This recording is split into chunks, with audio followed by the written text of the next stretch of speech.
Hey guys, welcome to Years in Between with me, Loretta Maria. And me, Joey. This is a podcast where we talk about our thoughts, feelings, and experiences in the years in between. PSA.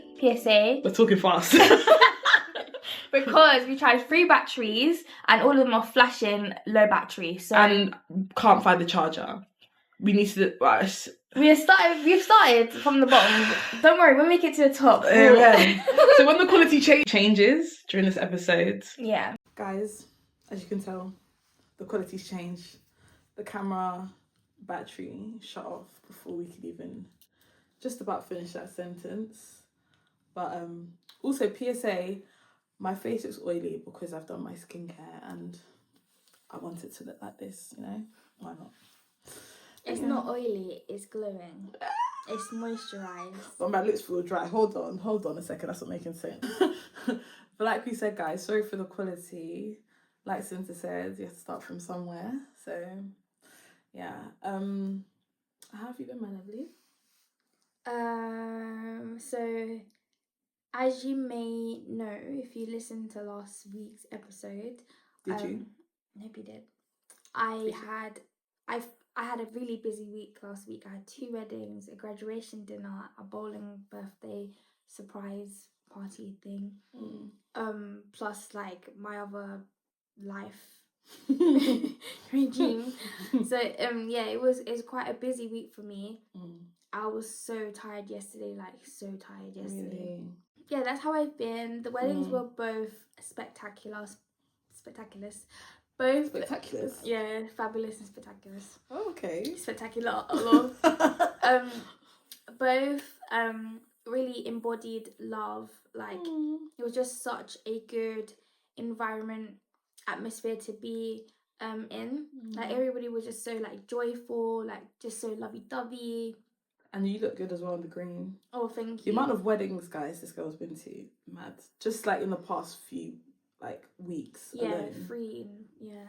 It's just. What can I say? That means you're loved. Like there's so much love around you, and you're loved, so you're invited. So that's good. That's sweet. Yeah, but it did slowly, teeny bit. Just made me feel like, where's my person? But I know in due time, God's time is coming. Amen. But yeah, I mean, I feel like that's a natural feeling. Yeah, when you see like love so much in that way, we're so beautiful, so happy, you're just like, you want that for yourself too, as much as you're happy for that. But it's not like the thing I'm like, where's my man? I'm looking for my Johnny. I haven't heard that song in so long. Where's my Johnny? Like, yeah. But I really enjoyed the sermon on Sunday.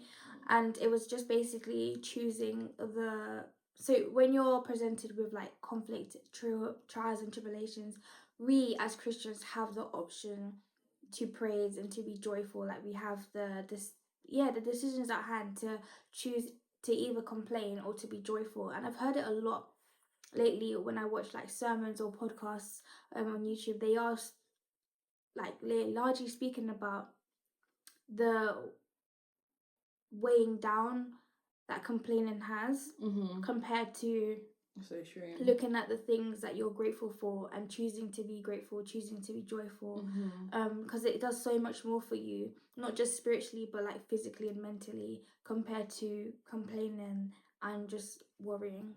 That's it. There's like a social media person from time ago.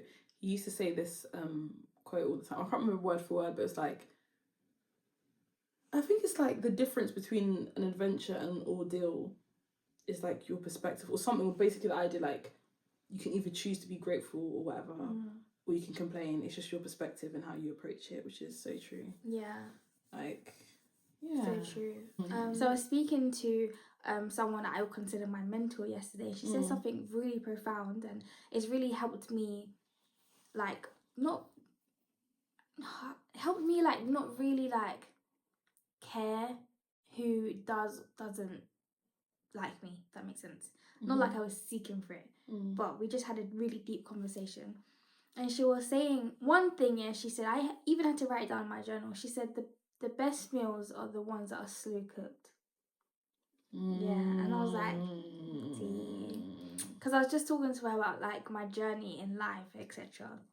And she was just, she gave me that advice amongst others. So true. I know. And then she said, that she naturally is a chatty person and sometimes she can chat about nothing. There are some people that hate her for it, some people that love her for it, and some people that like her despite it. And I was like, wow, like the breakdown is so crazy. So like her self-awareness is do you know what I mean? So the person, that person might not be liked for their annoyance, but some people love their annoyance, i.e., and some people like them despite their annoyance.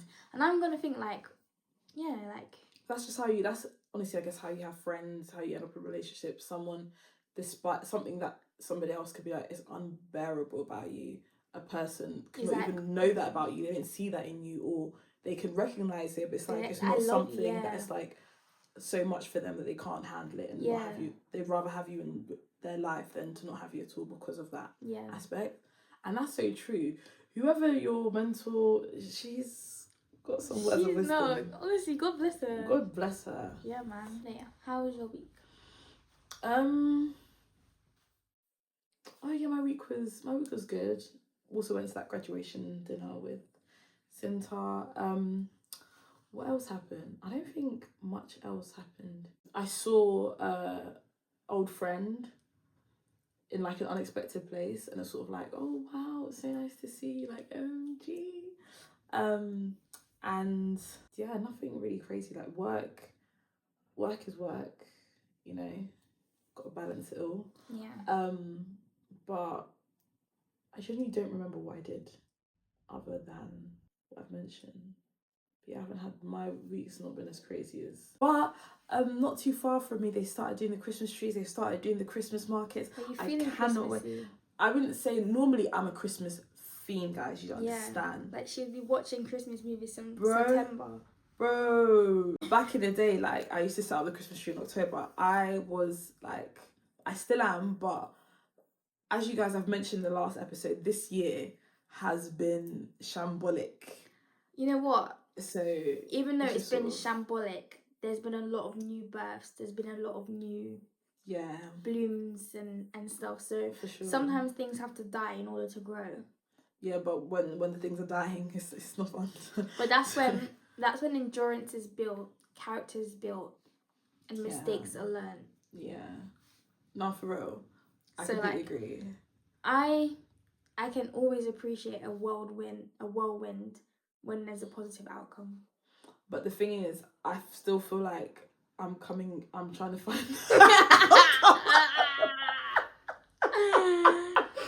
I'm still what it is, coming out of that tunnel. Like your foot's out. Yeah, I can see the light, but I'm still trying to come out. Don't worry. Of that tunnel, but maybe I keep saying maybe one day I'll explain, because what's crazy, like months ago when I'll be like, okay, maybe one day I'll tell you guys. So much has happened since I told you that time, guys. So maybe when we do the New Year's episode, that was still too fresh, because we're in November now. It's like I already have. It's too fresh. Do you think anything will happen in the next 6 weeks? God forbid. If it does, like, it's actually just wrap up the year. Just wrap it up. No, you're in better hands now. Amen. Amen. I actually have my New Year's resolution already, but I don't think I'm gonna say it. Okay. Sorry, guys. Moving on, I've got a couple book suggestions that a colleague of mine actually recommended. One of them I've heard of, and I think my sister has read, or she's got it as one of her books. I can't remember. But it's called Queenie. What's it about? It's some black girl, but it's like my colleague, she said that she had to read it twice. The second time she read it, she had a different perspective on it that allowed her to be like, okay. And then there's one called The Girl with the Loudened Voice. African. Also, our cousin, she started reading Stay With Me. Yeah, I saw. And she is loving it. I've been messaging her. She's been like, Loretto, I'm literally like on chapter 8. She's like, I'm on chapter 12. And she's like, oh my gosh. Yeah. Guys, I'm telling you, if you haven't read Stay With Me, read it. Your jaw's going to be on the floor the whole time. That's all that can be said. And it's such a, I don't know, it's such a layered book. There's so many themes in that book. There's another book that got recommended to me. It was like all the men in Lagos are mad. Oh my gosh, I think I've seen that one too. Okay, guys, so the book we're going to start reading is called Bitter Honey by Lola Akinmade. So, guys, this book is giving, like, what the bit that drew us in was that, like, you can be born to the same mother but experience a different woman. And we literally touched on that when we were reading The Courage to Be Disliked. The Courage to Be Disliked. Like, you get different parents as siblings because they can be in a different place mentally, financially, emotionally, physically, and they will show up differently for you, being like different birth order at a different time in their lives. So as soon as they said that, we were both like, this is the book. We're gonna read that book. So I'm excited to read it. Same. Guys, you ready? I don't think you're ready. I'm ready. I don't think I'm ready because I feel like this book might make me like you know, like the empathy for my parents or for parents in general. Yeah, and I think it also just highlights the transition into becoming a mother, because she spoke about like her as a woman, one of the characters as a woman, and then seeing life through her daughter's lens or something like that. So I feel like it would be a really like good highlight to acknowledge, like, we're not mothers yet, so we don't know how perspective. Yeah, it's gonna be like a whole. So yeah, I'm looking forward to it. I actually am as well. But yeah, guys. Hopefully it's really gripping. Yeah, I'd imagine. I don't want it to be like open water. Don't hate on open water. I feel like that was just a very slow burn. Yeah, I've realised I'm probably not a slow burner book woman. She wants to from the jump. Yeah, like stay with me. Stay with me. Like, what do you mean your house was burnt down and you're packing your stuff, and if you were to ask your husband, who would he save? Yeah, like. But yeah, guys, that's gonna be the book for next week. Yes. So if you want to read along, join us. Stay with Bitter Honey by Lola Akinmade. Yeah, I'm excited. Yeah. Yeah, so in the theme of the new book being basically kind of like womanhood, motherhood sort of vibe, that's what we're gauging from what we think it is. We may be completely wrong. Since it's got a couple questions that relate to that sort of thing. Okay. So the first question is... Chewing. my tongue. So the first question is, what parts of womanhood have you had to unlearn to truly feel like yourself? I feel like stereotypically it's womanhood, but also I feel like it's a part of my character that I've had from a very young age, and that's I'm very comfortable just being quiet and just listening, and that's not like stereotypically women are supposed to, you know, quiet, submissive, that whole thing. Mouse. Yeah, exactly. But it's also a trait, like, I think it's just intrinsic in me. From a very young age, I've never been one to be like, rah, rah, rah, rah, rah. I'm just very... Yeah. And I've had to unlearn it in a sense of... Closed mouths don't get fed. Exactly. Literally that. So... it's also a trait of the stereotypical womanhood or like desirability that may exist for some people, where it's like, no, you can still be feminine and girly and all these things, but just speak up. Like, or not even just, because speak up makes it seem like I'm just like submissive and quiet, but like, you can assert your... Exactly. Assert yourself. In a way, that's not like... and not be perceived as bossy or like all the other stereotypical stuff. You're using the voice that you were given. Exactly. So that's something I would say. What would you say? I agree with you as well. Like, we as women can vocalize something we're against, and it's actually okay. Like, we don't need to be solely dependent on a man. I think that's what I've learned as well. Like, as women, we have the ability to make the same amount of money, if not more. Like, we're not just subject to suppression under a man because, I guess, valued more by society. That's what you're saying. So, in my life experience of being a woman, I've understood that, yeah, women can go get it as well. Women can be bosses. Women can be like powerful entrepreneurs, yet still be feminine and I guess like submissive. Yeah, because it's not always about just being like quiet. Your opinions aren't taken like accounted for, etc. But I've learned that submission is also like you're working in a team, both in your roles, in your strengths, working together for this one goal. It's not like the man's here and you're here and you have to do whatever he says. No, you can actually tackle that and express your strengths, opinions and concerns, and it being like seen, heard, recognized and acknowledged. Also, asterisk, you know, when we're saying, like, when you're saying submissive, she's not meaning it in, like, the old school way of, like, you must submit to me. Like, not that at all. It's just very much so, like, you can still have these traits of, like, these feminine... I guess feminine traits aren't submissive, but these certain traits that may be stereotypically feminine, but I feel like you don't have to... Even the term of being submissive is, like... it has, like, negative connotations. Like, if we think in actual fact, everybody's submissive. Like, when you're driving, you submit to the traffic light. Like, the traffic light is there to keep you safe, protect you. That's its strength. And your weakness is you just want a mere human wanting to go where you're. But, like, a traffic light is telling you to stop because there's oncoming traffic. And if you were to go off your own accord, you will crash. Exactly. Do you know what I mean? So, like, you even submit to your manager, whether it be a male or female. Like, you're submitted under them because they have a strength in the area that they are. They're there because they are able to be a leader. Not all managers are, you know. But do you know what I mean? Like, I feel like it's just not submission has been used in the wrong way. It's been, like... Especially the alignment of women. Yeah, exactly. It's been violated when it should have never been violated. Yeah. Like... Eve was a helpmate to Adam. That doesn't mean that Eve was a slave to Adam. No. Like, a rib is there to protect the inner organs. A rib is not... Like, she came from his rib, do you know what I mean? It's there to protect the inner bits. So that does that not signify that she's a strong person, like strong, that we're strong? She came from something to protect his heart, protect the most important organ in the body. So in actual fact, men are weak.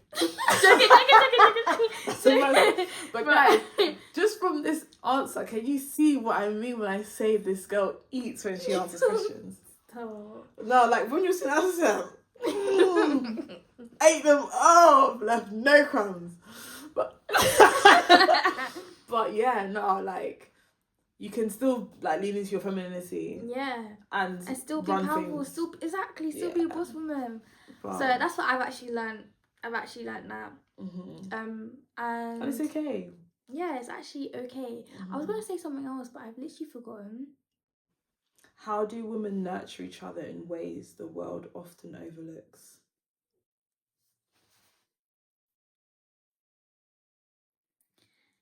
I don't think this one's overlooked. I think this one has been, again, spoiled, like ruined.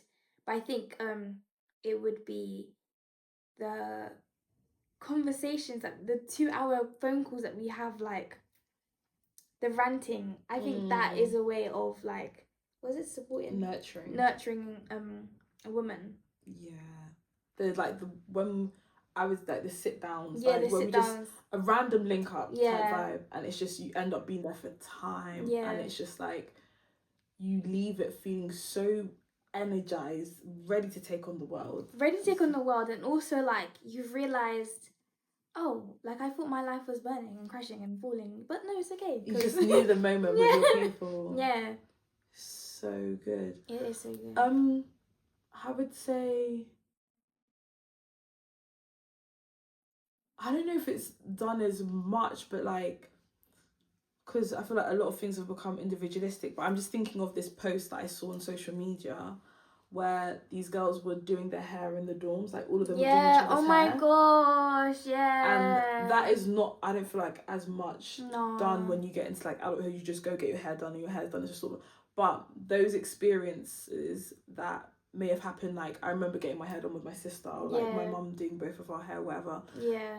Those experiences that don't happen as much now, they really do build a sense of like, sort of like showing up. You may be like, oh, I'm tired, I can't be up, whatever. Like showing up and doing those things for the community, it's like a bond and a sharing and an experience of like, you know, washing your hair, like the blow dry, if you're tender headed, like the whole thing. Or like going to like the hairdressers and just seeing like other people getting their hair done, and you're just talking, and people of different ages, you share wisdom. That it's just a unique experience that may not necessarily be overlooked, but it may not happen as often as it used to maybe 10, 15 years ago. I feel like now the new kind of modern thing of that would be like get your nails done together, like going Pilates, go to get matcha, like it's evolved now. I was thinking, but I was like, when I thought of nails, I was like, I don't really get my nails done with people, I just go by myself. Same. I think now it's just sort of evolved to be like going to Pilates. Yeah, definitely. Yeah, going to Pilates, going for brunch, going to get matcha, going to get coffee. Honestly. I don't think people go to the gym together much anymore. Yeah. But I feel like we share the experience of getting our nails done digitally. So like you can get this nail colour, let's say that you're a content creator, you post it, girls in your comments, there's a community there. To do it. And then it's like, so I feel like that's kind of overlooked. I was thinking when you were speaking, it just came to me. I think the experience of cooking with someone, or somebody showing you like a meal that they've made and you like remake it together, it's like a small thing, or like, I don't know, it's just like a small thing, but the experience of like standing in the kitchen and just talking and like, but aunties do that now, like when someone's cooking, like the function. There's an auntie, there's like at least minimum 2 aunties in the kitchen, one that's probably doing all of the work and the other's just helping with little bits, but they're in that deep conversation. They're like, you can go to them in that moment, ask for something, they're probably gonna say because they're having a good chat, and unless it's about you and then it's equivalent to dads, men bonding over football and like beer, I don't know. Or like football. That's what men really. Cars. Cars. Like you see a bunch of men talking about the same common thing. interest, and it's like, sort of like they'd be outside doing that, or they'd be in the other room, and then it's like the girls and the women and the or like, or it's now come back to me, but I wouldn't say it's overlooked. I just don't think it happens as much anymore. You know, when you would go to someone's house and you would sit on the stairs as like cousins. Oh yeah, the stairs was the spot. And you'd just be talking and you'd be laughing and you'd be vibing until the aunties call you, come dish out the cake. But I wouldn't say that's a complete like womanly experience. I would just say that's a cousin experience, because boys, girls, older, younger. Or like when you're on the stairs and you finally get to the age where you go in the room with like the older kids. I know what's overlooked. When you first start your menstrual cycle. That is secondary school. And the bonds, you create greater bonds with other women, because it's like now we're experiencing the something. Same thing. Yeah. Or it's like, do you have a sanitary pad? Yeah. Like, or like when you're like working and like you're really not feeling, you're exhausted, and it's like, oh, I'm on my period. It's like a it's like I understand you. I got you, babe. Don't worry. Like, all of a sudden, she's now protecting you. Like. Yeah. And if you're feeling like, I know, because obviously when you're like on your period, like you might feel a bit more emotional. Like something you could just be like, and you just look at them, and it's like, because you've told them, it's like they know. Like, yeah, it's okay. I feel like that's overlooked. That's so overlooked. But I feel like it's overlooked by, I guess, people who may not experience periods. So men. Or people who haven't started their periods. Oh yeah, true. But or people who've stopped, they probably understand from like having had it for so many years. But I don't know, I don't think men have an equivalent. But of that, it's probably like shape ups, hairline. But then when girls get their hair done. True. But having your period and experiencing that pain and having to go through growing life. beards. But then I feel like there's a good portion of men that just can't do it. I feel like the equivalent of a woman starting their period would be a man's first kiss. But then what about a girl's first kiss? A girl's first kiss. But like, think about it, like, no. Because I'm just thinking of something that a man goes through that a girl doesn't go through or like understand, or maybe comment that down below so we can have perspective. Yeah. Nothing mad though. Please keep it PG around here. Please. But yeah, guys. I think that's it for today's episode. Yeah. We hope you enjoyed. Please don't forget to like, share, and subscribe. And for our audio listeners, please don't forget please don't forget to rate us 5 smackaroons upon your screen there. Yeah, and comment down below how you're feeling in this time in between today. What you're looking forward to. We want to hear it. And yeah, we'll see you next time, guys. We'll see you next time. Bye.